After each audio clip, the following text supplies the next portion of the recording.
bem, gente. Eu tinha dito então que nós vamos ler Mateus capítulo 13. Eu disse que nós iríamos ler dos versículos 14 e 15. Mateus capítulo 13, versículos 14 e 15. Olha que bacana aqui esse texto, né? O que o Senhor nos fala. Mateus 13, 14 e 15. E neles se cumpre a profecia de Isaías, que diz: ouvindo, ouvireis, e de maneira alguma entendereis, e vendo, vereis, e de maneira alguma percebereis. Porque o coração deste povo se endureceu, e com os ouvidos ouviram tardamente, e fecharam os olhos, para que não vejam com os olhos, nem ouçam com os ouvidos, nem entendam com o coração, nem se convertam, e eu os cure. Esse é um texto bem triste, não é? Quando a gente lê um texto desse, a gente nem pode falar amém, porque realmente é muito triste, né? Tomara que isso não aconteça, embora seja uma profecia, como a gente viu aqui, de um profeta do Antigo Testamento, que fala exatamente isso, que as pessoas elas não querem o Evangelho e que elas não gostam do Evangelho. Eu quero pensar um pouquinho com vocês a respeito dessa obra de Deus em um mundo que não quer Deus. A gente viu aqui nas imagens, não é, de uma forma muito clara e muito vívida, um mundo que não quer Deus, o mundo não gosta de Deus. E é interessante que a gente, como igreja, vai ao mundo e anuncia o Evangelho de Deus e fala do reino de Deus a um mundo que não quer o reino de Deus. Na verdade, o reino de Deus é tudo que o mundo não quer. Eu imagino que o reino de Deus, em muitos sentidos, ele seria o fim do mundo, né? E não é à toa de que o reino de Deus, quando for implantado mesmo, ele só vai acontecer numa nova ordem, no milênio, se a pessoa é milenista, ou então no dia que Jesus voltar e lá no céu, se você é tipo um amilenista, não é?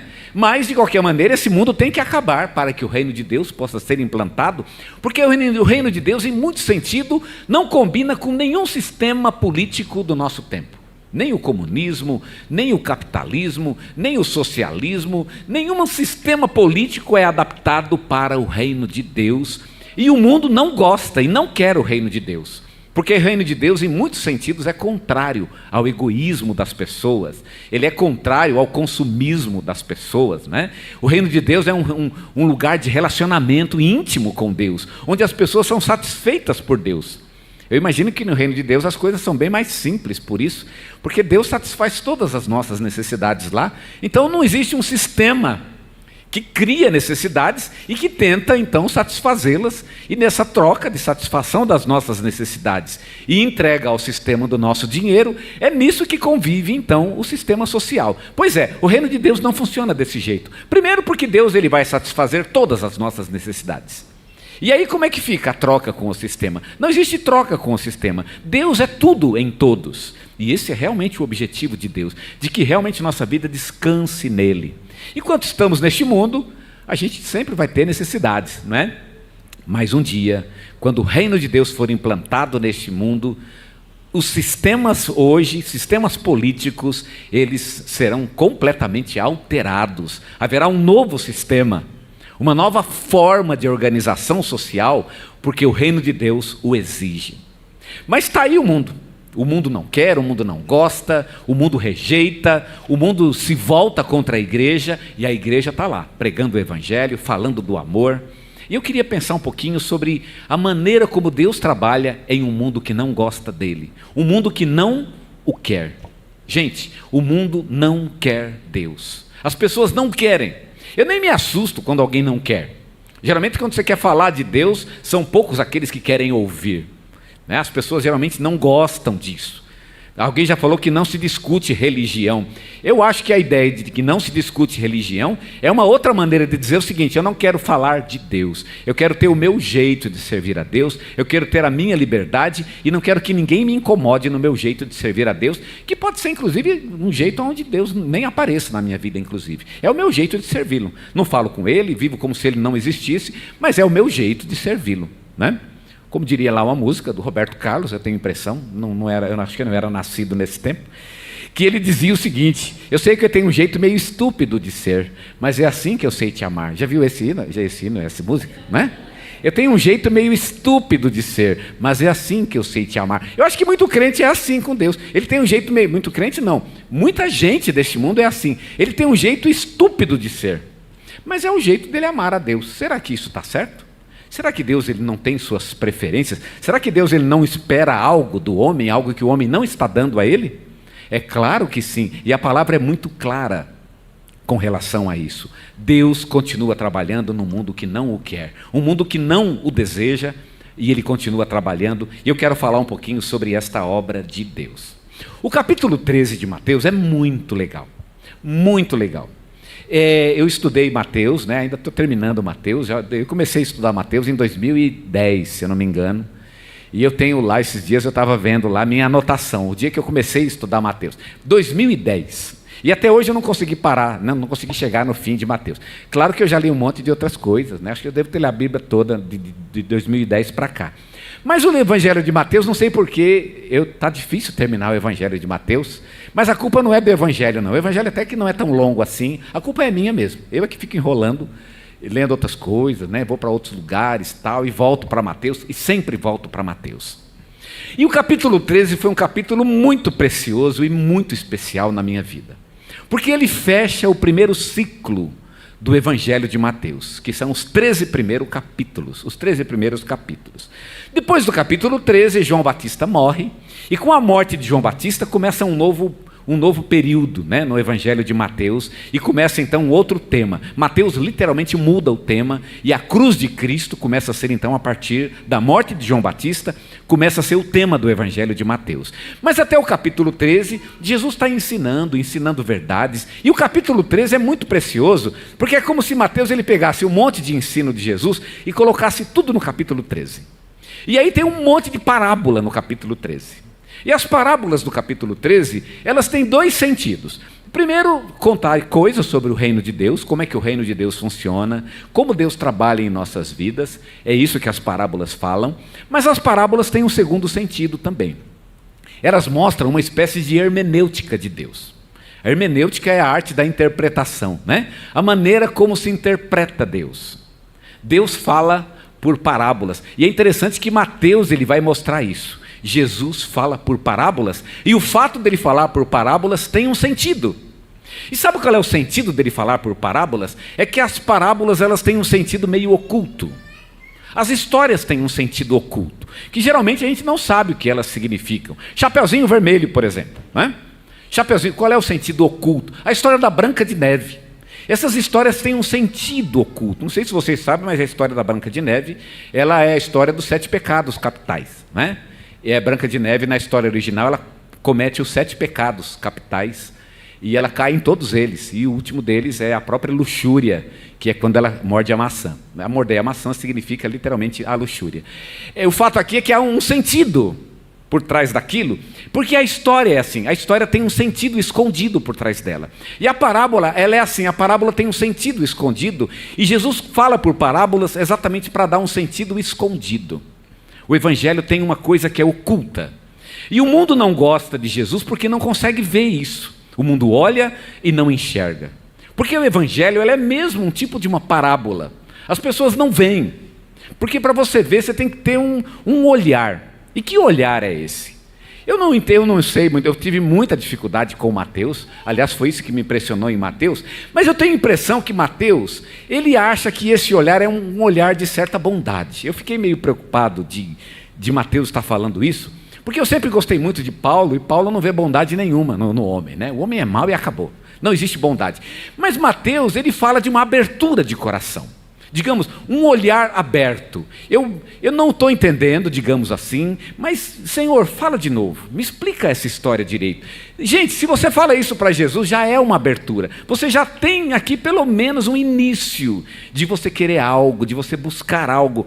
Digamos, uma certa bondade interior, num certo sentido. Uma abertura. Quando eu li Mateus, eu comecei a achar que não é que eu achei que eu era bom, de forma alguma, mas eu comecei a fazer papel de bonzinho, né, para Deus. E você sabe que o negócio funciona mesmo? Se você chegar para Deus e dizer, Deus, olha, eu estou aqui cheio de boa vontade com o Senhor, fala comigo. Eu não entendo, mas eu quero entender.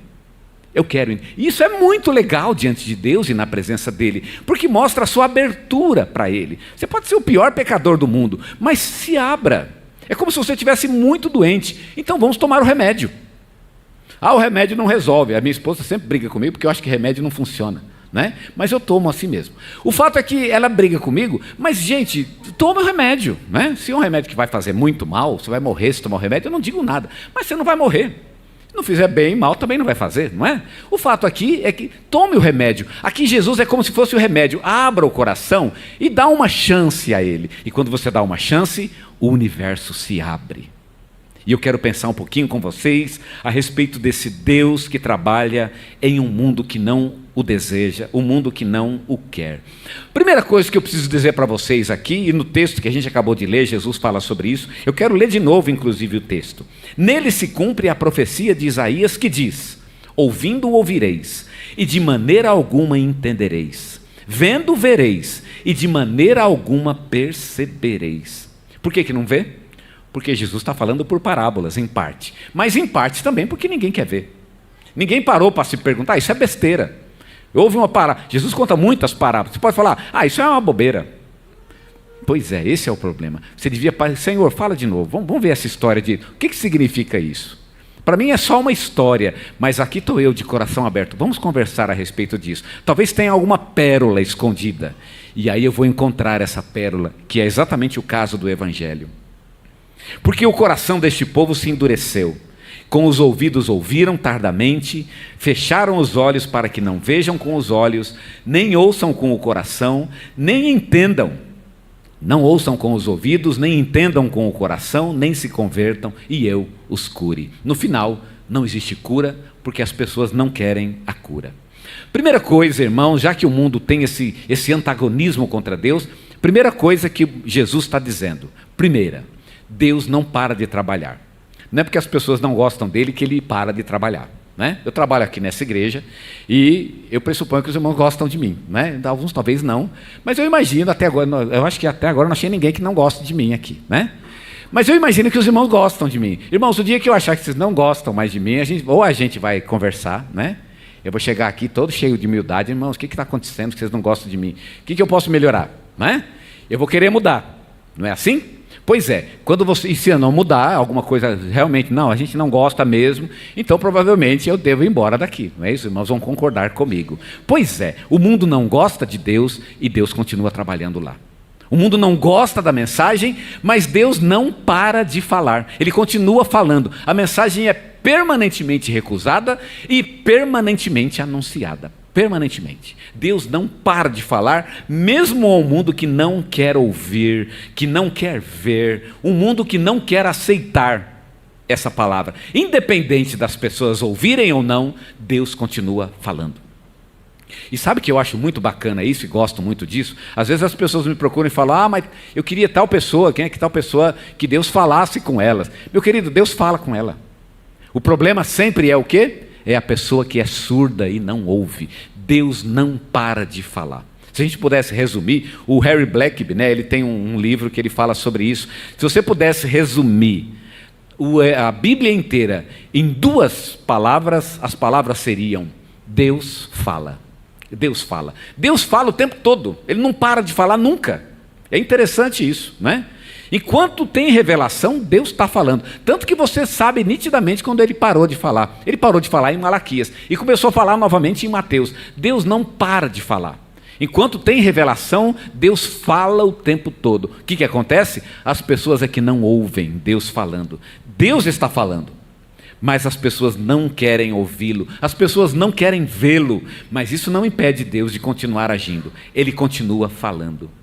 Segunda coisa que eu vejo nesse texto é que a palavra de Deus, ela tem como objetivo o coração das pessoas. E é por isso que Jesus vai falar por parábolas, porque a parábola tem por objetivo o coração. Eu posso chegar aqui para os irmãos e falar, por exemplo, vocês não podem mentir. Fala para as crianças, né? Tem que obedecer à mamãe. Tem que obedecer à mamãe. Muito bem, é ótimo. Mas se você quer ver quando é que a criança vai obedecer à mãe, quando você contar uma história. Vem cá, filho, vou te contar uma história de uma menininha. A mãe falou para não ir pelo caminho da floresta, para ir pelo caminho do bosque. Eu não lembro mais da história. É uma história de uma menina que desobedeceu à mãe. Isso para a criança é extremamente profundo, porque é história. Irmãos, por que Jesus fala por parábola? Jesus fala por parábola exatamente porque o objetivo dele é atingir o coração. É o coração. A parábola é um exemplo, onde você vê uma pessoa vivendo mais ou menos aquilo que você está vivendo. É uma menininha que era desobediente. Olha que interessante. Ela era desobediente e eu sou também. Olha que legal, não é? A mãe mandou fazer uma coisa, ela fez outra. Olha que bacana, eu também sou assim. A mãe manda eu fazer um negócio, eu faço outra. Ou seja, você se identifica. E quando você se identifica, isso tem um reflexo no coração. Às vezes termina a história, você nem precisa falar. A própria história já toca no coração. Histórias tocam o coração das pessoas. E é por isso que Jesus fala por parábola, porque ele quer tocar o coração. Ele não é uma espécie de um livro de regra, né, que você tenha que decorar aquelas regras e que você tenha que cumpri-las de modo frio, de modo formal. Não. Jesus ele fala por parábolas exatamente porque ele quer atingir o nosso coração. Ele quer nos convencer daquela verdade e ele vai falar diretamente ao nosso interior. A história exige boa vontade. Você tem que ter uma reflexão. Você não vai chegar no cerne da história imediatamente. Você pode chegar imediatamente numa regra. Você não pode fazer isso, não pode mentir. Pronto. Não tem interpretação ali, né, que mude aquilo. Não pode mentir e acabou. Mas a história não. A história precisa que você pare um pouco, que você pense, que você reflita, que você comece a aplicar aquilo com calma no seu coração. É assim que Jesus trabalha. E é por isso que ele trabalha por parábola. Exige, portanto, reflexão, um trabalho de compreensão, um espírito disposto a compreender. E por que esse mundo não aceita o Evangelho? O mundo não aceita o Evangelho porque o mundo não está disposto a compreender. Porque o Evangelho é uma história. Começa lá no Gênesis, na criação do mundo, passa pela história de Abraão, tem toda a história de Israel. O próprio Jesus é uma história. Interessante que Jesus é uma história. Ele veio ao mundo, viveu conosco, e o que nós temos de Jesus? Histórias de Jesus. Histórias. O Evangelho é uma grande história, e por ser uma história, ele continua sendo uma parábola. E olha que coisa triste, uma parábola ao mundo que não quer ouvi-lo. O mundo olha para o Evangelho, não tem o coração aberto para entendê-lo, e qual é o resultado? O coração continua sem solução. Não há cura, não há renovação. Não há, de fato, nenhum tipo de obra de Deus no coração das pessoas, exatamente porque as pessoas não têm esse coração aberto. E por não ter o coração aberto, elas continuam vivendo como vivem. Não querem compreender a história do Evangelho, a história da cruz. A gente conta aqui a história do Natal, né? São histórias, mas elas têm um significado. As pessoas têm que ter a boa vontade de abrir o coração e compreender o significado dessas coisas. De fato, o Evangelho continua sendo uma grande parábola para o mundo. Um mistério, de fato. O mundo não entende. E não entende porque não quer. A mensagem está sendo pregada, mas o mundo não quer compreendê-la. Em terceiro lugar, esse texto nos mostra que a cura de Deus, ela é um processo. E não é uma ação acabada e pronta. Olha o que diz o texto: o coração desse povo se endureceu, com os ouvidos ouviram tardamente e fecharam os olhos. E é interessante que Jesus fala isso como se fosse um processo, para que não vejam com os olhos, não ouçam com os ouvidos, não entendam com o coração, não se convertam e eu não os cure. Vocês percebem que é lógico que Jesus queria que acontecesse exatamente o contrário disso, não é? Mas vejam, começa com os olhos, depois vai aos ouvidos, depois chega no coração, o coração se converte e aí vem a cura. Você percebe que existe aqui um processo? A obra de Deus é um processo nas nossas vidas. E a gente precisa entender que Deus está fazendo algo e Ele está no meio do caminho. E a gente vai servindo, a gente vai vivendo, a gente vai compreendendo, mas está no meio do caminho. Eu só vou entender a obra quando tiver caminhado algum tempo. E, na verdade, eu só vou entender quando chegar no fim. É por isso que a gente precisa da Bíblia, não é? Por que a Bíblia é tão importante em nossas vidas? Porque ela é uma história fechada, ela é um ciclo completo, que começa lá na criação do mundo e termina com Jesus Cristo. Temos, portanto, ali um ciclo fechado. Agora eu posso aplicar aquela história na minha vida, só que há um problema, a Bíblia está fechada, ela está completa, mas a minha vida ainda está aberta. Aí eu olho o problema, a dificuldade, a luta, eu vejo a incompreensão das pessoas, eu vejo a guerra deste mundo e eu falo, Deus abandonou este mundo. Deus abandonou o mundo no mesmo sentido que, por exemplo, Deus abandonou Israel quando ele perdeu uma guerra. Ah, Deus esqueceu de nós, irmão. Agora que eu conheço a história completa, eu acho uma idiotice falar um negócio desse. Que Deus esqueceu da gente, Deus não tem plano para nós. Como assim? Deus estava exatamente cumprindo o plano, mas eu preciso da história completa. A Bíblia é essa história completa, mas a minha história ainda não está completa. Eu estou no meio do caminho ainda. Como a gente julga Deus, não é? A gente é tão tonto e julga Deus falando coisas que a gente nem sabe, está no meio do caminho ainda. Eu acho que Deus olha para nós, ele acabaria com a gente numa única questão, dizendo: olha, você ainda está no meio do caminho. Quando chegar no fim, você me fala. Ah, eu estou sendo glorificado. Não, espera. Quando chegar no fim, você vai me falar se eu sou glorificado ou não. Você está no meio da caminhada. Pelo amor de Deus, espera mais. Espera mais. No final, Deus vai levar essa história para a sua glória. Deus vai levar essa história para o triunfo dele mesmo em nossas vidas. E eu preciso crer, acreditar nisso. Eu já contei, acho que já falei para vocês no exemplo, né, de Samuel. Quando Samuel chega para ungir o rei Davi. Imagina Jessé, o pai de Davi, contando para o vizinho dele o que aconteceu naquele dia. Você sabe que Jessé ficou morrendo de medo, né? Quando Jessé viu Samuel, ele falou: vou morrer. Eu acho que Samuel devia ter uma cara muito brava, né, para o Jessé pensar nisso. O fato é que Jessé chega, unge Davi e vai embora. E Jessé vai contar para o rapaz: hoje à tarde veio Samuel aqui, adivinha? Rapaz, Samuel, o presidente é o presidente. E aí, o que ele fez? Rapaz, ele chegou lá, sentou na cadeira e mandou chamar meus filhos, colocou tudo em fila assim, ó, e foi um por um. Aí segurou um, apalpou aqui, pá, pegou no cabelo, não, o outro, como se estivesse escolhendo um cavalo, né? Falou: não, acabou os filhos. Aí acabou. Aí o pai: não, tem mais um ainda. Ah, é verdade, o mais novo. Por acaso era o mais novo, inclusive, o caçula.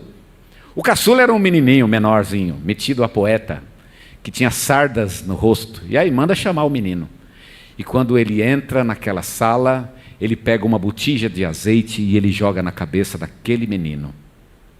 Por que ele fez isso? Jessé não sabia, nem aquele menino, ninguém sabia. Deus tinha falado para Samuel o que ele estava fazendo, mas ninguém mais sabia dessa história.